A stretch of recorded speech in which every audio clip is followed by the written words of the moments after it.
नुआ संसार तोते अभिनंदन तो चल बाटरे झर फूल चंदन तो चल बाटरे झर फूल चंदन समयर चक्का भौरी घुरे घुरे फूले कांदनालो चढ़ीबु तू फूल सवारी धीरे धीरे फूले कांदनालो बाहादर सुख परा विधाता देइछि तोते विरह वेदना सबु सहिबाकु हवा मते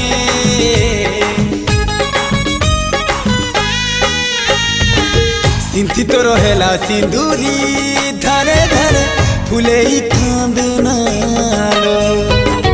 चढ़ीबु तू फूल सवारी धीरे धीरे फूले कांदना।